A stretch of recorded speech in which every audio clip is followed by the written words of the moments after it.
Добрый вечер, уважаемые телезрители. Каждую неделю на телеканале БСТ загорается красная кнопка. Мы не боимся острых вопросов и прямых ответов. Поэтому здравствуйте, с вами Евгений Романов. По данным Global Web Index, в период изоляции 45% пользователей интернета стали чаще проводить время в социальных сетях. В целом также выросло количество новых пользователей, но растет и уровень агрессии в интернете. Почему так происходит, что грозит нашему обществу? Попробуем разобраться в сегодняшней нашей программе. Тема «Жизнь онлайн». Наши спикеры сегодня: слева от меня Ирина Хох, главный внештатный медицинский психолог Министерства здравоохранения Республики Башкортостан, декан факультета психологии БАШГУ, кандидат психологических наук. Здравствуйте, Ирина Рудольфовна. Здравствуйте. Справа от меня Михаил Бреслер, блогер, доцент нефтяного университета, кандидат философских наук. Не устаю повторять я. Михаил Григорьевич, здравствуйте. Здравствуйте. Всегда рад вас видеть. Ну а сейчас, уважаемые телезрители, позиции наших спикеров, которые сегодня расходятся кардинально просто как никогда. Ирина Рудольфовна считает, что социальные сети – это зло, и они несут большую опасность. А Михаил Григорьевич считает наоборот. Вот такая вот лаконичная позиция. Я напомню, уважаемые телезрители, для вас у нас тоже существует вопрос. Вы реагируете на оскорбительные комментарии в социальных сетях или игнорируете их? Телефоны на ваших экранах, да, нет, отвечайте. В завершении программы увидим нашу статистику. Ну что ж, я нажимаю красную кнопку, когда вы превышаете лимит своего выступления. Если правила ясны, вкратце давайте начнем с первого вопроса. Смотрите прямо сейчас. Речь все-таки идет о соцсетях, и это широкое понятие. И там могут быть различные токсичные, токсичные, да, ради хайпа, ради того, что именно, так сказать, свою дисфорию, или, как мы говорим, злобливость, да, вот ее выбросить на всех и вся, и потом потирать руки, да, и успокаиваться. А если возникает хейтер, там, скандалист, просто нудный человек, есть очень простой механизм: отправить его в черный список, отправить его в банк. Человек, который ведет блог и хочет, намерен развивать свой блог, он должен быть готов к тому, что его блог кому-то не понравится. А взять WhatsApp. Там, когда, например, в родительском чате, не дай бог, кто-то что-то выскажет, агрессия, она существует. Если вы умеете, скажем, управлять своим аккаунтом, это замечательно. Но не все, скажем, умеют это делать. Итак, хейтеры, всяческие тролли в интернете, оставляешь пост, и начинается травля. Некоторые, в общем-то, соревнуются в остроумии и воспринимают это как данность. Другие же, наоборот, испытывают стресс, уходят в себя, у человека появляется депрессия, он неуспешен и так далее и тому подобное, апатия и все. Как вы считаете, это опасность? Или нужно нормально реагировать на происходящее в сети и философски относиться к этому, да, Михаил Григорьевич? Кто начнет? Ирина Рудольфовна, ваша первая минута. Благодарю. Дело в том, что когда мы заходим в социальную сеть, то, в принципе, мы там не очень настоящие. Мы хотим такими казаться, в этом выставляется такой, соответственно, профиль, соответственно, аватарка, то есть это некая наша лучшая сторона. Далее, но когда мы позволяем себе, скажем, отпускать или писать оскорбительные комментарии, то здесь мы позволяем то, что не позволяем в обыденной жизни. И действительно, по сути дела, вот это иллюзорная инкогнитость сети, да, когда про нас никто не узнает, мы за никами, и в любой момент мы можем прекратить поток этих оскорблений, унижений и остаемся безнаказанными. Это, конечно, иллюзия. На самом деле, в этот момент, когда человек пышет злостью, а другой человек отвечает, в психологии это называется обмен конфликтогенами, да, вот такими оскорблениями с той или иной стороны, то часто уже теряется даже предмет разговора. Спасибо, Михаил Григорьевич. Я абсолютно согласен с уважаемой коллегой. Примерно на 20-м комментарии обсуждающие участники забывают, о чем был сам пост, и, в принципе, никому это уже не интересно. Но эта история где-то 10-летней давности, поэтому она уже происходит сейчас, очень все стремительно меняется, она уже сейчас, в принципе, не очень актуальна. Актуальнее становятся те сети, где нас знают, и, как правило, под никами люди... под никами, либо полностью фамилия, имя, отчество, это люди вот моего возраста, 45, и плюс, да. А Своя молодежь... тусовка в социальной сети, да? Да. Вы Молодежь, знаете. как правило, она умная молодежь. Вот. Она выступает под своими именами, либо под известными псевдонимами, но известными, скажем так, их кругу общения. Поэтому анонимность в сети сейчас практически не существует. Ну, вы также знаете, что это за люди, потому что видели их вживую, да, и знаете, если что, где они живут. Да.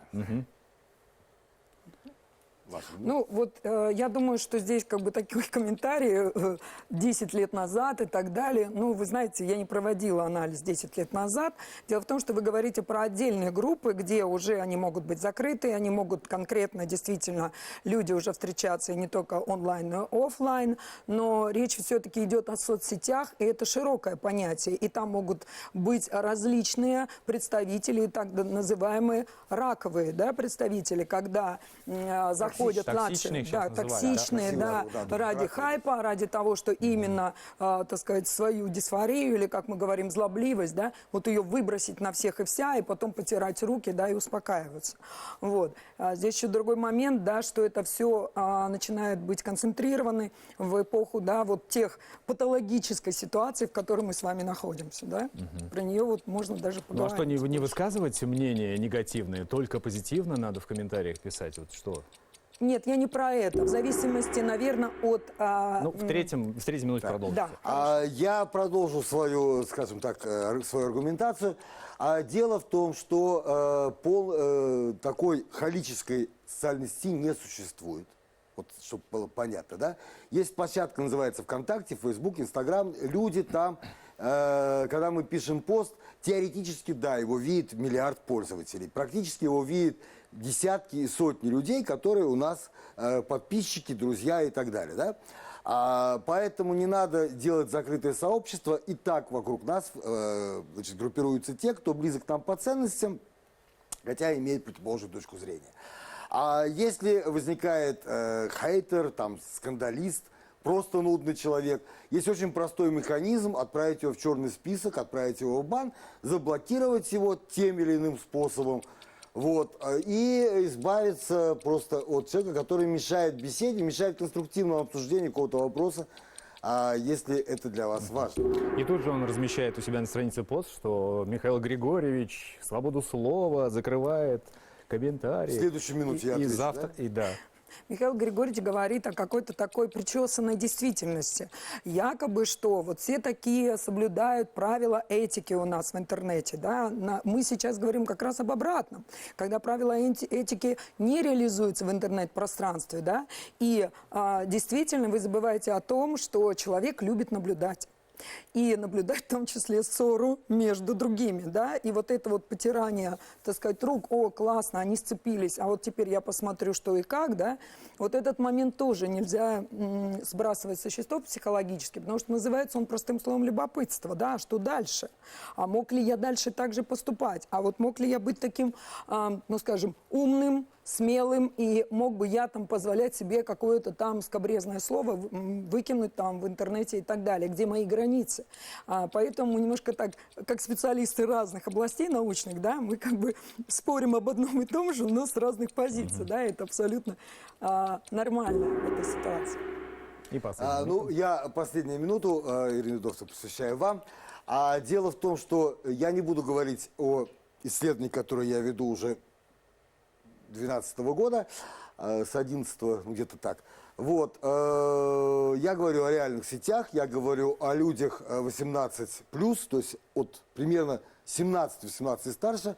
А молодые люди, они, так называемые цифровые аборигены, нынешние школьники, они в сети 6-7, там, с 5-6 лет, и они знают, как себя вести, чтобы потом не получить по затылку. Да.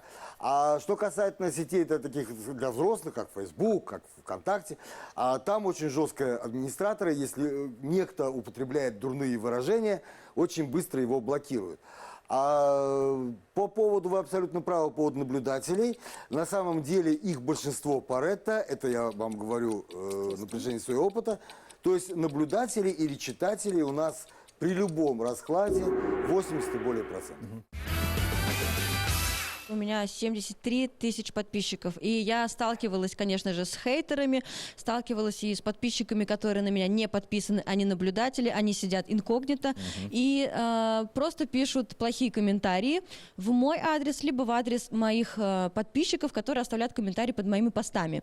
Хочу сказать, что от этого никуда не деться. Человек, который ведет блог и хочет, намерен развивать свой блог, он должен быть готов к тому, что его блог кому-то не понравится. Ведь быть хорошим и нравиться всем невозможно, мы с вами это понимаем. И всегда будут люди, которые будут критиковать. К этому нужно относиться спокойно, лояльно и воспринимать просто как данность. Если же люди переступают границы и позволяют себе слишком много, человека можно просто заблокировать, как уже Михаил сказали. Григорьевич сказал, да. Да. Также хочу сказать, что агрессивная среда, такие люди, как хейтеры, есть, конечно, в социальных сетях, но также эта агрессивная среда есть и в реальной жизни. Например, во дворе дети идут играть, вступают в какую-то там другую компанию незнакомую, и там тоже они могут наткнуться, так скажем, грубо говоря, на оскорбление, либо кому-то не понравится, и может также возникнуть конфликт. Ну, то есть вы лично готовы, да, к троллингу, к негативным комментариям, которые сыпятся на вас, и спокойно всегда относитесь Я к к этому, Вы бывает... отвечаете, кстати, на них, нет? Иногда отвечаю, конечно. Я люблю юмор, я люблю адекватный юмор, я люблю стёб, если это слово уместно здесь, но думаю, многие поймут, о чем я имею в виду. И иногда я отвечаю. Но если я вижу, что заходит слишком далеко, я либо игнорирую, чтобы это все уже стихло, Ну, понятно. либо если я вижу, что кто-то оскорбляет моего подписчика, то я блокирую, чтобы не задевали моих подписчиков. Я, в принципе, веду очень активную интернет-деятельность. Мой аккаунт представлен во всех социальных сетях, репостится в телеграм-каналы, везде, в общем. У меня очень такой достаточно высокий метеорейтинг.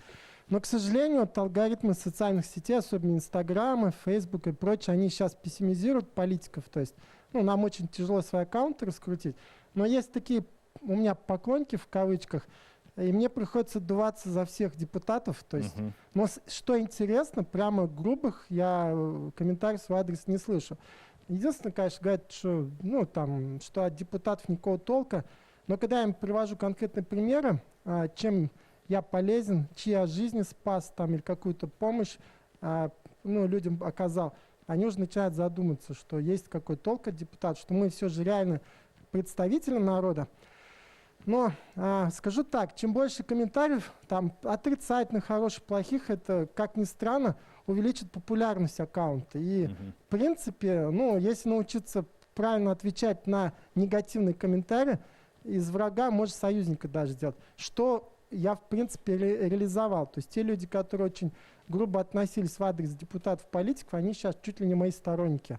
Здесь сейчас никого ни в коем случае не хочу обидеть, но, наверное, как никогда уместна фраза «что излучаешь, то и получаешь». Несмотря на то, что у меня тоже достаточно большая аудитория, около 30 тысяч подписчиков, я сейчас удивляюсь, что у меня нету хейтеров, у меня нету негативных комментариев. Мне кажется, я сама собрала вокруг себя такую аудиторию, она уже зрелая, достаточно воспитанная. И сама сразу я обозначила, как нужно вести себя на моей территории. По поводу... Может быть, просто если возникает вдруг какой-то критикующий комментарий, Гульназ просто его блокирует и все? Нет, не то чтобы критикующий, я же опять говорю, что я сразу обозначила границы, да, как сейчас модно говорить. Я не люблю, когда меня учат. То, что когда я спрашиваю мнение других людей, то, конечно же, здоровая дискуссия возникает. Мне кажется, интернет как раз и не любит границы.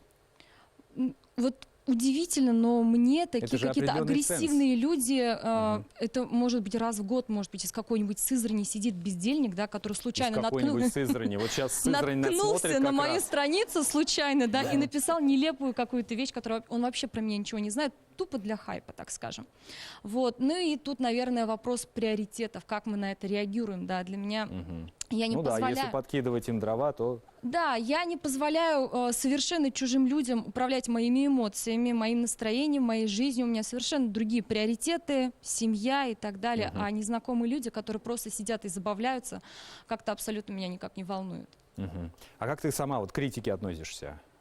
К примеру, твой пост, да, все такие, сразу лайки, сразу вау, там, да-да. И кто-то такой, господи, что это вообще?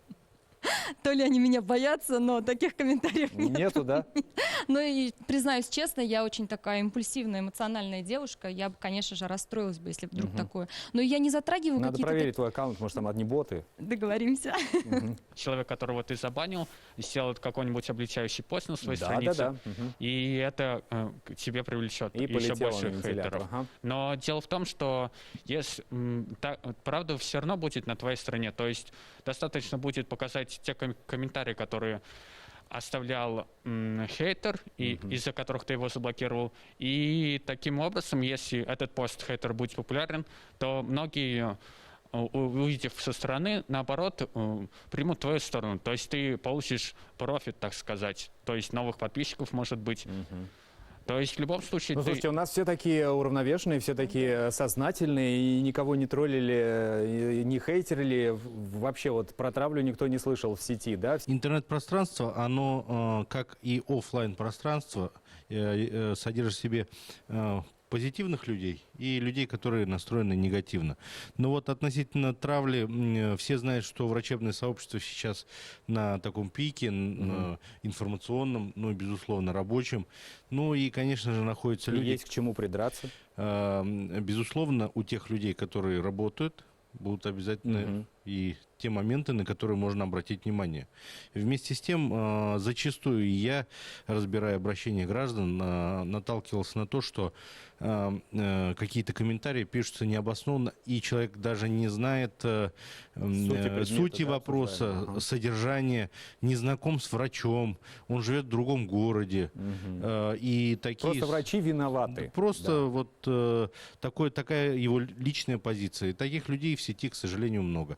Наверняка это связано с тем, что правила поведения, правила, значит, этики, как сказала Ирина Рудольфовна, в сети не прописаны, не приняты, и люди считают, что там можно это делать безнаказанно. Хотя зачастую то поведение, которое транслируется в сети, оно не имеет для себя оснований. В сети интернет все-таки действительно бывает очень много агрессии. И даже вот смотрите, взять, пусть будет не контакт, а взять WhatsApp. Там, когда, например, в родительском чате, не дай бог, кто-то что-то выскажет, и начинается сыпаться, и до утра могут, как говорится, наговорить такое, и потом думаешь, зачем я в этой группе? И какое здесь, как говорится, этика или там... Вы что, не видели, что мы 254 тысячи сообщений назад написали? Да. Поэтому агрессия, она существует. Если вы умеете, скажем, управлять своим аккаунтом, это замечательно. Но не все, скажем, умеют это делать. Вот и все. Да. Среди детей еще хочу добавить, что вы проговорили о взрослые, скажем, что взрослые люди, они могут себя держать. Но дети себя не могут держать, и они умеют высказывать, и очень больно, и ранят. И такие случаи у нас как раз-таки бывают. Причем они, да, и переживают потом в реальной жизни гораздо тяжелее. В тех сетях, где дети, лайкс там и другие, я не бываю, детей просто надо воспитывать, и все.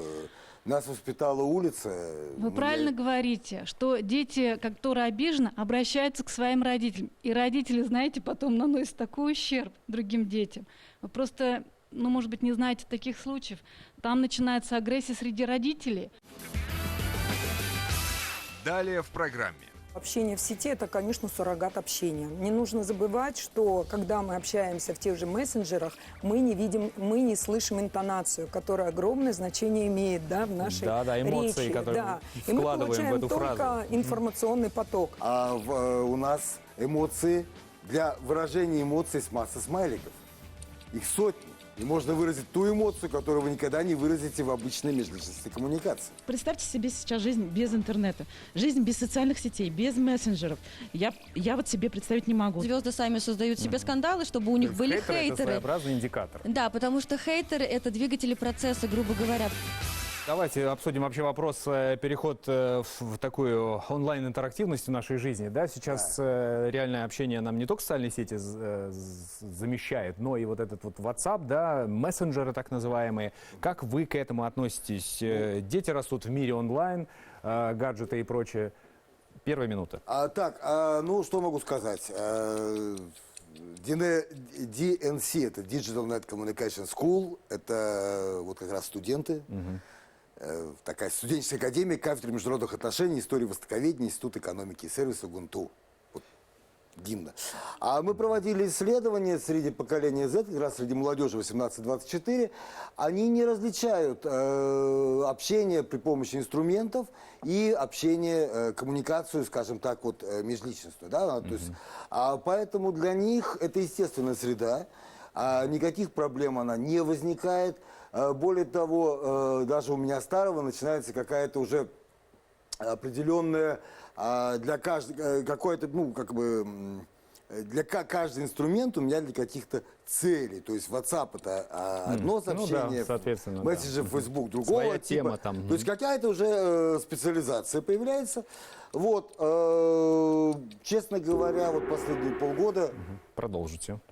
Ирина Рудольфовна, вы как считаете? Ну, я со своей позиции хочу сказать, что общение в сети – это, конечно, суррогат общения. Не нужно забывать, что когда мы общаемся в тех же мессенджерах, мы не видим, мы не слышим интонацию, которая огромное значение имеет, да, в нашей эмоции, речи. которые И мы вкладываем получаем в эту только фразу. информационный поток. Но ну, часто не расставляем знаки препинания, которые хотя бы что-то, да, визуально могут эту интонацию Привет, показать. а ты как думаешь? Привет, а ты как думаешь? Да. Люблю целую. То есть люблю целую, то люблю целую, да? Непонятно. То есть вот в этом отношении вот приучение ребенка к суррогату речи, оно ведет к тому, что дети перестают общаться друг с другом. В плане, вот им трудность сидят построить 5 подростков и все в телефоне построить вокруг. предложение, понравиться, да, начать контакт, выйти правильно из контакта, не потеряв Но, с свое другой собственное стороны, они достоинство. сидят и формулируют предложение как раз, понимаете? Мысль Нет. свою точно. Дело в том, что если бы здесь были филологи, они бы вам сказали, что идет сокращение речи, серьезное сокращение речи. сказать, Не человек, а чел, например, да, и так далее. Ну, это сленг, который норм. Это или там- сокращение речи. Окей. А я могу сказать одну простую вещь, что те дети в Китае... Окей, кстати, тоже сокращение В речи. Китае, где гораздо более развито, ну, примерно как у нас в Башкирии, больше, чем в России в целом, развиты электронные сети, а там люди, собственно говоря, и грамотность снижается. Потому что, и это не проблема, потому что тому, кому нужна грамотность, он учится в школе и старается. А кому не нужна, он останется безграмотным, ну и что? Это его проблема, понимаете? А дети, которые хотят значит, в университетах учиться и так далее, они читают книги. Вот, они прекрасно общаются. И неважно, кстати, у нас эмоции, для выражения эмоций есть масса смайликов. Их сотни. И можно выразить ту эмоцию, которую вы никогда не выразите в обычной межличностной коммуникации. Абсолютно не согласна, абсолютный суррогат. А это моя минута. Конечно. Вот. Тогда я продолжу, да? У нас Ну тут да, 3 секунды у вас 3 есть. секунды есть.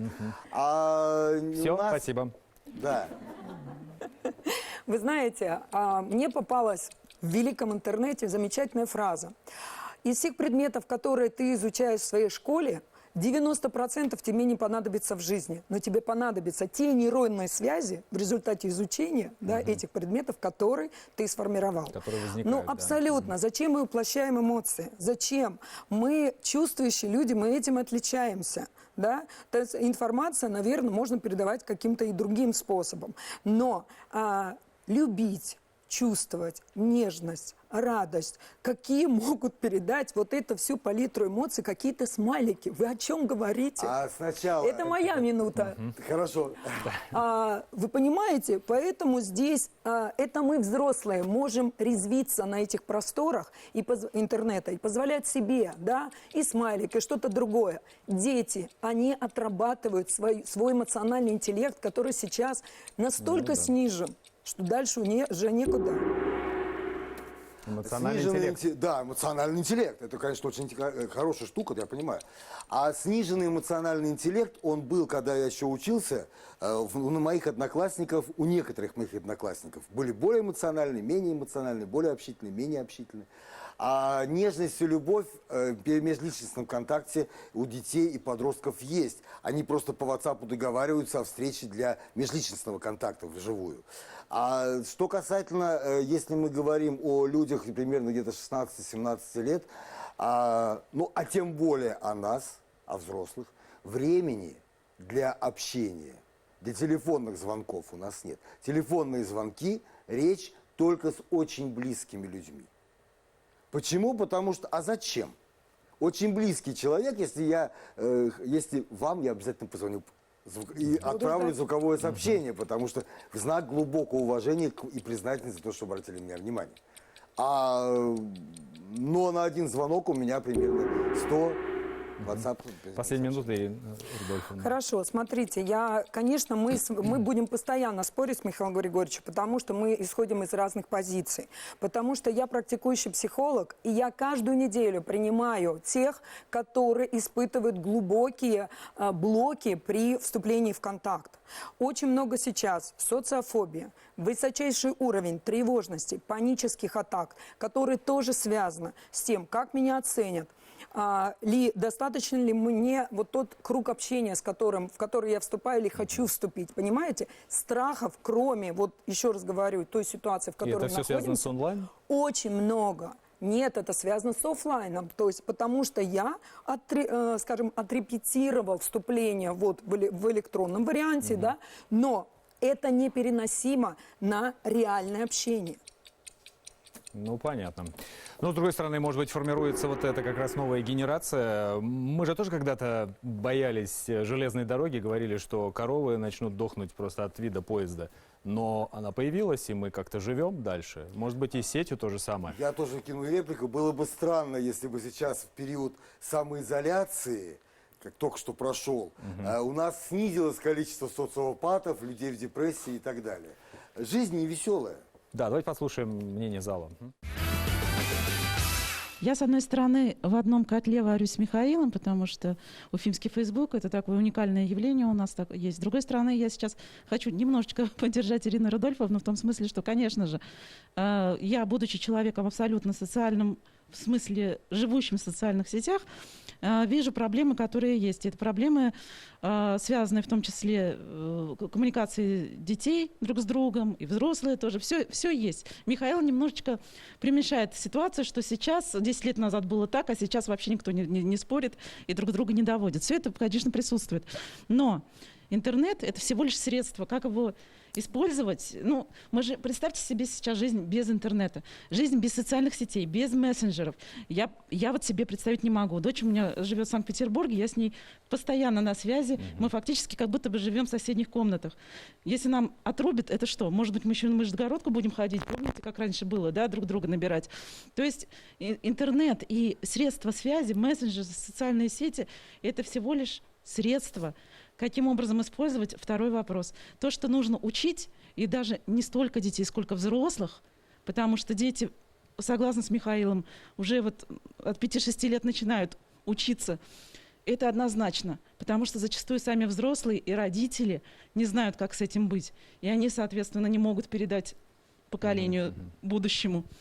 Поэтому я, с одной стороны, вижу проблемы, с другой стороны, все-таки остаюсь в рядах уфимского Фейсбука и вообще пользователей ну а с другой стороны, сетей. дети сейчас видят, как родители, мамы, папы там зарабатывают в интернете, сидят круглыми сутками в телефоне, и там сообщение от ребенка приходит: мама, покорми меня, 3 дня не ел. И мать выходит из сети только чтобы: давай быстрее, что там тебе надо. Ну, у всех все по-разному. На самом деле я пропагандирую вообще такую историю, что родители и взрослые должны быть в одних мессенджерах, в одних социальных сетях, потому что время такое. Речь о том, чтобы быть друзьями с ребенком. По поводу эмоционального развития детей, для начала давайте обратим внимание, в каком положении мы переписываемся. Никто ведь из нас вот так вот с прямой осанкой не пишет сообщений. Да? Мы обычно скованные, спина горбатая, глаза напряжены. И если сравнить с живой беседой, когда мы прогуливаемся по парку с тем же собеседником, ощущаем запахи, пьем вкусный какой-то напиток, пусть это будет кофе, да, совершенно другие эмоции. А что касается мам, которые сидят и безвылазно зарабатывают в интернете деньги, да, я сама зарабатываю через соцсети. Тут опять-таки вопрос в приоритетах. Нужно четко выстроить свой график. Все свои дела в интернете заканчивать, когда, допустим, делать их, когда ребенок спит, пока муж не пришел с работы. Потому что мама в телефоне, которая бесконечно сидит и не слышит ничего вокруг, это ужасная картина. Ну, то есть вот, Гульнас, ты не боишься, что твой ребенок подрастет, он, в принципе, первый сейчас, наверное, уже подрос, да, и скажет: мама, Ну, давай хотя бы поедим без телефона. Не боюсь, Евгений, потому что я не позволяю себе, когда у меня семья уже дома, да, дети пришли с садика, муж с работы, я не позволяю себе променять их на какие-то деньги. Вот я слышу, да, и у меня возникает такая мысль, я бы хотела просто навести еще на одну, я поддерживаю коллегу-психолога, мне очень нравится высказывание мамы, которая говорит о том, что живое общение с ребенком не заменит никакие сети, мы все это прекрасно понимаем, но давайте посмотрим, что у нас есть. Наши дети реально сидят только в соцсетях. Они даже когда выходят гулять, они собираются на вечеринках, они все делают посредством этого инструмента. И живое общение, когда теряется, у нас не только не развивается сфера эмоций, но у нас также не развивается и телесная сфера. Я не чувствую, я не ощущаю другого человека. И гаджет мне не позволит это сделать. А кем я вырасту? А дальше с чем мы сталкиваемся? Иллюзия в построении отношений. У нас ведь есть еще и социальные сети, знакомства, там тиндеры и что-то подобное. И мечтаю найти себе партнера, спутника жизни. И вот у нас замечательное было общение. Он просто чудо, а не человек. А в реальной жизни, когда я сталкиваюсь, с каким жестким разочарованием... Все друзья по переписке, а на самом деле... Конечно, с каким жестким разочарованием приходится столкнуться людям. Это факт, Да, это факт, Михаил. потому что есть такие запросы. Вы понимаете, что люди приходят к психологу, говорят, вы не понимаете, я влюбилась, как так? А он какой? А он оказался мерзавец. Да, и женщиной. Не такой, понимаете, Забрал не такой. часы Вот и это вот вообще исчез. инкогнито, та маска, которая есть, она не позволяет тебе Надо почувствовать все-таки немножко человека. различать. Тиндер и Мамба и прочее – это не социальная сеть, она не формирует сообщество. Это инструмент для нахождения межличностной коммуникации. Это немножко другая штука. Если Возможно. если говорить Все-таки строго. основная мысль была в иллюзии. Те дети, которые сидят в телефонах, они просто дурно воспитаны, поэтому давайте о них говорить не будем. Это проблема воспитания, как бы немножко другая вещь, да? Я не видел ни одного своего друга, тинейджера, который испытывал какие-либо проблемы из-за социальных сетей. Я видел, когда люди, наоборот, стеснялись выражать свои эмоции, контактировать с людьми офлайн. Я думаю, что просто общество должно уже все быстрее и быстрее адаптироваться, более взрослое поколение. Все говорят, вот взрослое поколение идут против нас, то, что вот мы сами виноваты, то, что сидим в телефонах, в интернетах. Но почему нельзя задуматься над тем вопросом, то, что вы, наши родители, нас потеряли в какой-то момент. Вы могли быть к нам ближе, но мы выбрали интернет, потому что там и друзья, и развлечения, и новая информация. Я считаю, то, что это была ваша ошибка. Я со своим ребенком, я никогда ему не скажу, вот, лучше иди поиграй в телефон, и А все. у тебя уже есть ребенок? Нет, нет. Да, в будущем, но я был вожатым, и была очень большая проблема, то, что дети не умеют даже разговаривать. Мы на целый месяц, так как связи не было, это было далеко за городом, и они не могли просто начать контактировать друг с другом. Здравствуйте. Да. И приходилось очень сильно работать над тем, чтобы они хоть как-то «Привет, доброе утро». Но вот я считаю, что это... Такие ходячие автоответчики, да? Нет, зачем? Хоть как-то свои эмоции понятно, показывать. понятно, И вот хочу заметить, такая есть группа людей, как интроверты. Они в офлайне не могут свои эмоции показать. Никак. Не выразить своего мнения, ничего. В онлайне, да, они могут поговорить спокойно, высказать все, что у них наболело на душе, и просто поделиться чем-то новым. Ну да, эта возможность есть в сети. Далее в программе. Насколько я готов встретиться, о чем говорил блогер, да, с изнанкой, тем, что эмоции могут быть на меня вылиты не только положительные. Да, насколько я готов к правде, Да, грубо говоря. готов Да? к правде. Когда мы говорим об общении, прекрасно, что интроверт, что экстраверт может общаться и в социальной сети, и в реальной жизни. Но не надо заменять соцсетью и виртуальным общением реальное общение. Полководец возвращался с триумфом в Рим. За его колесницей шли хулители специальные, которые его критиковали. Да? Все кричали «Ура, героя!», они критиковали, и это добавляло особый шарм. Я за качественное времяпровождение в соцсетях, то есть, опять-таки, про приоритеты. Свое время использовать качественно.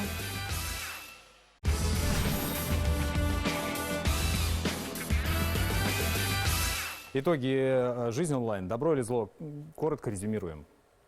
Ну, в данном случае я бы не стала ни на одну, ни на вторую позицию становиться. Они слишком диаметрально противоположны. Потому что очень много дает интернет, и сегодня разные представители разного поколения об этом сказали. Да, это богатство информации, это доступность ее, это возможность, да, побыть, облегчение может быть, коммуникации. Да, облегчение коммуникации и так далее. Но всегда нужно говорить о цели, зачем я туда вхожу, о мере, сколько я готов потратить своего жизненного времени на то, чтобы пообщаться или просто посмотреть фотографии и картинки, да, и насколько я готов встретиться, о чем говорил блогер, да, с изнанкой, тем, что эмоции могут быть на меня вылиты не только положительные.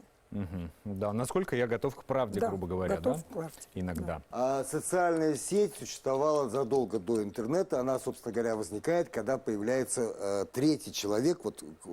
Когда к двум говорящим появляется третьим, это уже сеть. Поэтому раньше говорили на троих. Да. На троих, да. То есть, когда появилась Ева, между Адамом, Евом и Богом, а потом еще и змеем возникла коммуникация, вот это уже сеть. Поэтому сеть добро или зло, это смотря кто его... Если Адам, Ева плюс Бог, это хорошо, Адам, Ева плюс змей, говорят, не очень, да? Хотя тоже вопрос спорный. А если серьезно, то социальная сеть... Интернет-ресурс социальной сети сегодня – это данность, с которой нужно жить, с которой нужно пользоваться, которой нужно изучать и которой нужно осваиваться так же, как мы освоились, как наши бабушки и дедушки освоились в городах после деревень, как мы освоились с телефоном, железной дорогой, телевизором, и всем остальным. Спасибо. Вообще, мы говорим про социальные сети, да, и почему-то мы говорим как автор, пользователь социальных сетей. Но я уже упоминал об алгоритмах социальных сетей, об искусственном интеллекте и так далее. Могу сказать, что большинство предпочтений уже формируют не пользователи, а сами социальные сети. Это используются всевозможные технологии.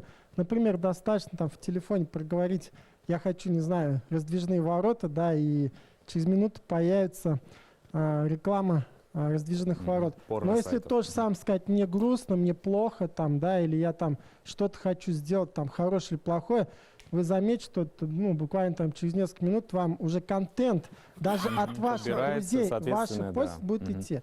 И это на самом деле не очень хорошо.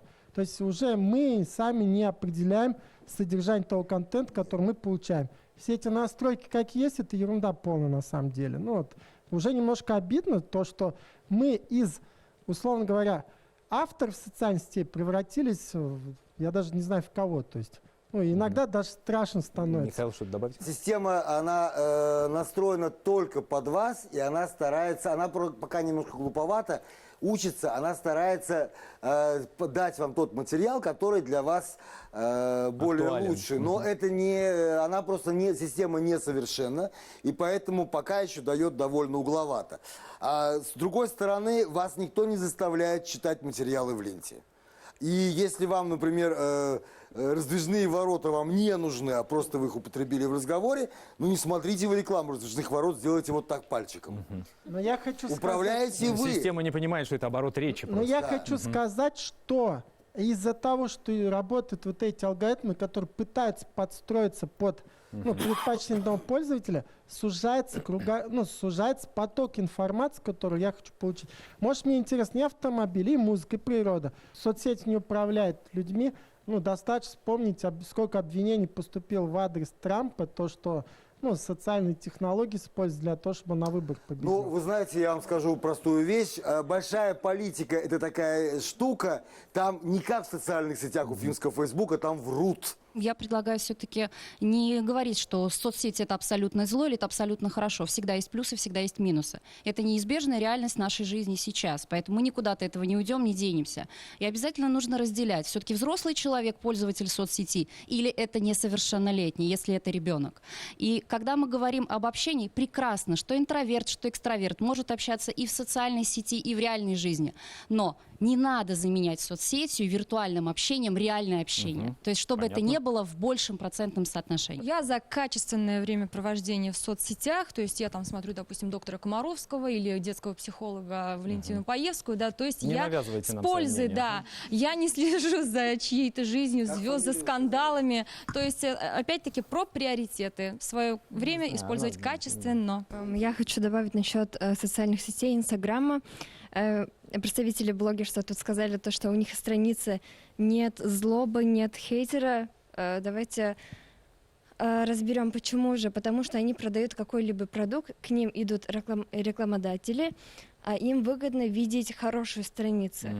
Они рекламируют хороший продукт, говорят то, что вот это хорошо, а мы как подписчики не видим, так скажем, отзывов, хорошо это или плохо, потому что некоторые люди чистят комментарии, то есть закидывают их в бан. Господи, какая тяжелая правда. Рекламу всю пропускаю через себя, я никогда не буду рекламировать то, что на себе не испробую, и там не может быть хейта. Но на моей странице как раз-таки есть хейтеры, у меня есть недоброжелатели, люди, то есть это есть, и, допустим, много недоброжелателей у тех людей, которые сейчас на пике популярности, да, в центре внимания, то есть это врачи на данный момент, как вы уже сказали, да, либо звезды какого-то шоу-бизнеса, звезды сами создают себе скандалы, чтобы у них были Это хейтеры. своеобразный индикатор. Да, потому что хейтеры — это двигатели процесса, грубо говоря, потому что они создают вот это вот жужжание вокруг человека, и это привлекает больше внимания, и к этому нужно относиться только так, оно с положительной точки зрения, как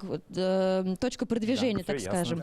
Когда римский полководец возвращался с триумфом в Рим, за его колесницей шли хулители специальные, которые его критиковали, да? Все кричали «Ура, героя!», они критиковали, и это добавляло особый шарм, понимаете? Вот, Все хорошо в Можно меру, еще да. также 15 секунд хотела добавить по поводу эмоционального интеллекта. Сейчас тоже изучаю эту тему. И также, как уже сказали, то, что у каждого человека есть выбор, что ему смотреть, как ему себя вести, на что обижаться, на что принимать на свой счет и так далее. И вот вопрос всем родителям, если вы говорите, что все дети, ваши дети сейчас сидят в основном в социальных сетях, то вопрос к вам, почему ваши дети все время сидят в социальных сетях, а не проводят время с вами?